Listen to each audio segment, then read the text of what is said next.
আসসালামু আলাইকুম বন্ধুরা, সবাই কেমন আছেন? আশা করি সবাই ভালো আছেন, সুস্থ আছেন। আমি আল্লাহর রহমতে অনেক ভালো আছি। আজকে নারী সেবার পক্ষ থেকে সবাইকে শুভেচ্ছা অভিনন্দন জানাই। আমি আরিফুল ইসলাম হৃদয়। আজকে আপনাদের নতুন একটা পোশাক আমরা শেখাবো। দেখেন, পোশাকটার নাম হচ্ছে চুড়িদার পায়জামা। এই চুড়িদার পায়জামাটা তৈরি করতে গেলে সবাই তিনটি মাপ লাগবে। সে ছোট হোক, সে বড় হোক, সে চিকন হোক, সে মোটা হোক, আমাদের মাপ নিতে হবে তিনটা। সবাই লক্ষ্য করেন, এখানে তিনটা মাপ কি কি? প্রথম মাপটা লেখা হয়েছে লম্বা, যেটাকে লম্বা অথবা ঝুল বলা হয়। লম্বা 30 ইঞ্চি। আমরা আনুমানিক একটা মাপে আপনার দেখাবো। 2 নম্বর মাপটা লেখা আছে হিপ। হিপটা হল ইংলিশ শব্দ, বাংলা শব্দ পাশা, কেউ মাইন্ড করবেন না। হিপ লেখা আছে 27 ইঞ্চি। 3 নম্বরে লেখা আছে ঘের। ঘের সমান সমান 10 ইঞ্চি, যেটাকে ঘের বা পায়ের মুহুরি বলা হয়। তো দেখেন, আমাদের তিনটা মাপ। তো কাপড়টা কাটতে গেলে 2টা ভাঁজ, 4টা পার্ট আমরা করে এখানে আমরা ভাঁজ করবো। ভাঁজ করার পরে কাপড়ের 2টা ভাঁজ মূলত, উপরে একটা ভাঁজ, নিচের কাছে একটা, সেটাকে সঠিক ভাঁজ বলা হয়। তো সঠিক ভাঁজের উপরে প্রথমে স্কেল বা ফিতাটা ধরে আমরা প্রথমে নিব 2 ইঞ্চি। লক্ষ্য করবেন, 2 ইঞ্চি নেওয়ার পরে 2 বাদ দিয়ে আমাদের নিতে হবে 9 ইঞ্চি, তারপরে নিতে হবে 30 ইঞ্চি, তারপরে নিতে হবে 35 ইঞ্চি। সবাই মনোযোগ দিয়ে ক্লাসটা দেখবেন। এখানে আমরা নিয়েছি 2 ইঞ্চি, সাথে সাথে লিখে রাখবো 2 ইঞ্চি। এখানে নেওয়া হয়েছে 9 ইঞ্চি, এখানে নেওয়া হয়েছে 30 ইঞ্চি, এখানে নেওয়া হয়েছে 35 ইঞ্চি। লক্ষ্য করেন, 2 এর থেকে ডাইন দিকে এই স্কেল বা ফিতা ধরে আমরা একটা দাগ টেনে দিব 9 ইঞ্চি। 9 রেখা, দাগের মাথায় 9 ইঞ্চি লেখা হোক। 9 থেকে ডাইন দিকে আরেকটা দাগ বাড়ি কাটা নিয়ে দেবো, সেটা 11 ইঞ্চি পর্যন্ত। স্কেল ফিতা না উঠাই আমরা 9 সোজা করে একটা পয়েন্ট বা চিহ্ন করে এখানে লিখে রাখবো 11 জায়গায় 11, 9 জায়গায় 9। আবার লক্ষ্য করেন, নিচে এখানে 30 থেকে ডাইন দিকে একটা দাগ টেনে দিব মাত্র 6 ইঞ্চি পর্যন্ত। 35 থেকে দাগ টেনে দিব 6 ইঞ্চি পর্যন্ত, সাথে সাথে সেটা লেখা হবে 6 ইঞ্চি, 6 ইঞ্চি। এভাবে আগে দাগ বা মার্জিন করতে হবে। মার্জিন দাগ করে আমরা আস্তে আস্তে ধাপে ধাপে এগুলো মিলাই দিতে হবে। কিভাবে একটু লক্ষ্য করেন, 6 এখানে 6 আর এখানে 6, এভাবে ধরে খুব সুন্দর করে যোগ করে দেবেন।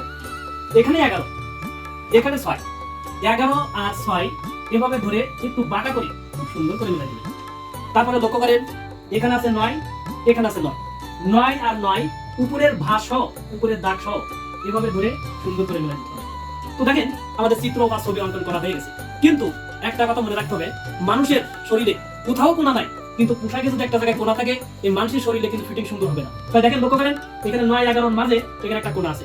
এখানে আমাদের দিতে হবে একটা শেপ অথবা রাউন্ড, এটাকে বলা হয় শেপ বা রাউন্ড।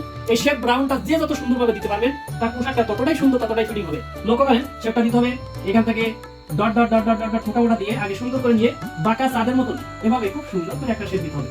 লক্ষ্য করেন, আপনারা বলতে পারেন এখানে 9 কিভাবে আসলো, এখানে 11 কিভাবে আসলো, এখানে 35 কিভাবে আসলো, সব আমি একটু বলে দেবো। কিন্তু ক্লাসের মাঝে একটা কথা বলি, আমাদের চ্যানেলটা সাবস্ক্রাইব করে রাখবেন। ভিডিওটা না টেনে, স্কিপ না করে সবাই শুরু থেকে শেষ পর্যন্ত দেখবেন। লক্ষ্য করেন, আমি বলে দিচ্ছি, এখান থেকে 2 ইঞ্চিটার নাম হচ্ছে রাবার ঘর। যেটা রাবার ঘর, সেটাকে ফিতা ঘর বলা যায়। এই রাবার ঘর, ফিতা ঘর সবার জন্য, ছোট বড় সবার জন্য 2 ইঞ্চি নিতে হবে। লক্ষ্য করেন, 2 এর থেকে 9 ইঞ্চি, এটার নাম হচ্ছে কোমর বা মাজার লাইন। কোমর বা মাজা, এই কোমর মাজারটা হবে সবার জন্য 9 না, এটা নিতে হবে এখানে হিপের মাপ, যেটাকে পাছা বলা হয়। হিপের মাপ যার যা থাকবে তার 3 ভাগের 1 ভাগ। আমি ভাগ করে দেখাচ্ছি, লক্ষ্য করেন, এখানে আছে 27, 27কে আমরা 3 দিয়ে ভাগ করবো, 3 দ্বারা ভাগ করলে হয় 9।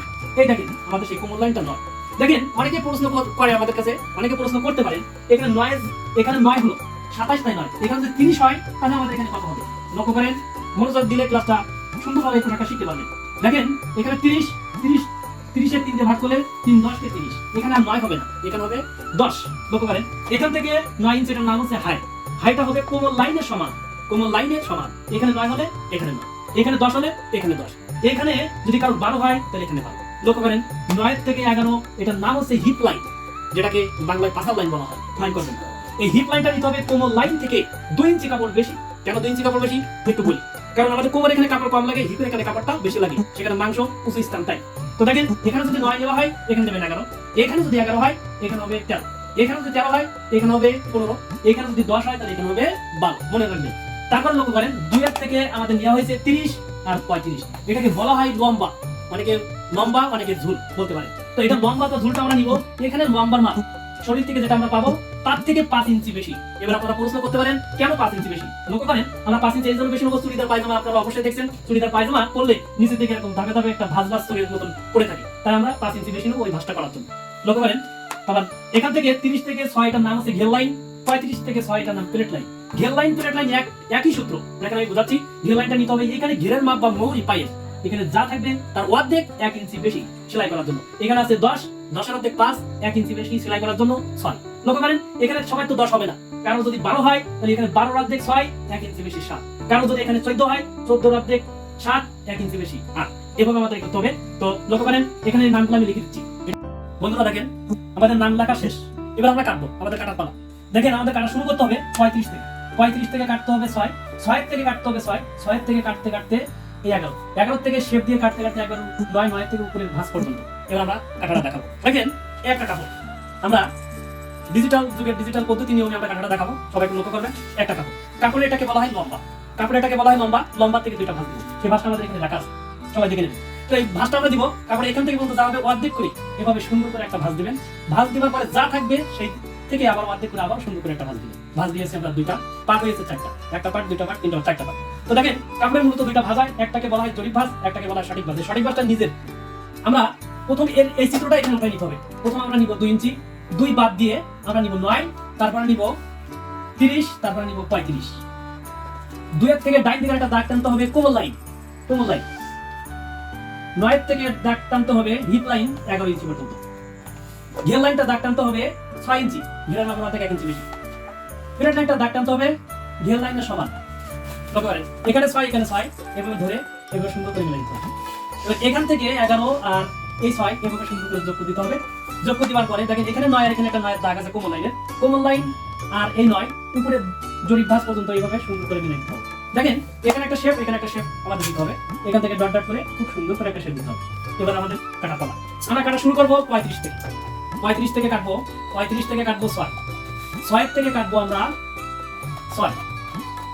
লক্ষ্য করেন আমরা যদি এই দাগটাতে কাটি তাহলে একটু ফিটিং কম হবে, কিন্তু ভিতর থেকে যদি এগুলো একটু ঘোরাই কাটি আমরা একটু শেপ বা রাউন্ডের মাধ্যমে, তাহলে আরো সুন্দর, আরো ফিটিং হবে, অনেক সুন্দর হবে। তো দেখেন এখানে কাটতে কাটতে আমরা 11 পর্যন্ত কাটবো।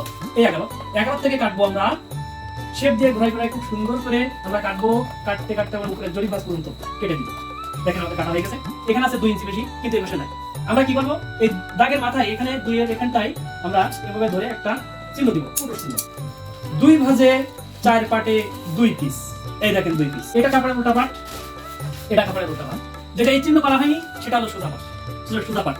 দেখেন সোজা সোজা ভিতরে রাখতে হবে, রেখে এইখান থেকে আমরা সেলাই দেব একবার এই শেপ পর্যন্ত। এখান থেকে আমরা সেলাই দেব এই শেপ পর্যন্ত। দেখেন সবাই লক্ষ্য করেন ডিজিটাল যুগে ডিজিটাল পদ্ধতি নিয়মে আপনাদের কাজ শেখানো হবে। আমাদের চ্যানেলটা সাবস্ক্রাইব করে রাখবেন যেন নতুন ভিডিও আপনারা দেখতে পান সবাই আগে। দেখেন এখান থেকে সেলাই দেব আমরা এই শেপ পর্যন্ত। দেখেন এখান থেকে শেপ পর্যন্ত সেলাই, এখান থেকে শেপ পর্যন্ত সেলাই। শেপের নিচে মনের ভুলেও সেলাই করা যাবে না। না সেলাই করে দুইটা সেলাই মাঝ বরাবর মিডল পয়েন্টে হাত রাখবেন। হাত রেখে এভাবে আস্তে করে খুব সুন্দর করে একটা টান দিবেন, জাদু খেলার মতন একটা চুড়িদার পায়জামা তৈরি হয়ে যাবে। একবারই সহজ নিয়মে আমরা কাজ শেখাবো। আমাদের চ্যানেলটা সাবস্ক্রাইব করে রাখবেন। এখান থেকে এবার আমরা এখান থেকে নিচ থেকে এটা 3 বা 4 ফাঁকা রেখে তারপর সেলাইটা আবার শুরু করবো। লক্ষ্য করেন ওখানে যদি 3 হয় তাহলে এখানেও 3। তো সেলাইটা হয়ে গেছে। আমরা এখানে রাবার ঘর 2 ইঞ্চি ভেঙে দেব। যে রাবার ঘর আমাদের সবার জন্য 2 ইঞ্চি বলা হয়েছিল, সেই রাবার ঘর 2 ইঞ্চি ভেঙে দেব আমরা। রাবার ঘর ভেঙে দিয়ে এখানে কিনারাটা খুব সুন্দর করে ভেঙে দিবেন। ভেঙে দিয়ে চতুর্থ সাইডে ঘুরাই সেলাই দিতে হবে। সেলাই দেওয়ার পরে যে কোনো একটা সাইডে ছিদ্র অথবা ফাঁকা রাখবেন রাবার ঢোকানো ওঠানো নামানোর জন্য। দেখেন আমাদের পোশাকটা কিন্তু হয়ে গেছে। আমি রাবারটা দিয়ে দিচ্ছি। এই রাবারটা গ্রামগঞ্জে মার্কেট কোথাও পাবেন না, আমাদের রাজধানী ঢাকা শহরে কিনতে পাবেন না, শুধুমাত্র আমার কাছে। তো লক্ষ্য করেন এটা রাবার দিচ্ছি হ্যান্ডাবার। রাবার দিলে কেমন দেখা যায় দেখেন। এই রাবারটার নাম হলো হ্যান্ডাবার। দেখেন কত সুন্দর রাবার। এই রাবার ঠিক পাওয়া যায়। দেখেন দেখেন খুব সুন্দর রাবার। কত সুন্দর হয়ে গেল। আরেকটা 1 মিনিট সবাই লক্ষ্য করেন এখানে আমরা একটু ভেঙে দেবো। ভেঙে দিয়ে 2 সাইডে সেলাই দিয়ে এখানে টিপ বোতাম অথবা হুক সিস্টেম আমরা করতে হবে। তো এখানে আবার নিচে একটা প্লেট ভাঁজ করে দিতে হবে। ধন্যবাদ। আজকে ক্লাস পর্যন্ত সবাই ভালো থাকবেন, সুন্দর থাকবেন। আল্লাহ হাফেজ। আমাদের একটা ফেসবুক পেজ আছে, সেই পেজটা সবাই ফলো করেন। ফেসবুক পেজটার নাম আছে মাস্টার দর্জি প্রশিক্ষণ। এটাও ফলো রাখবেন।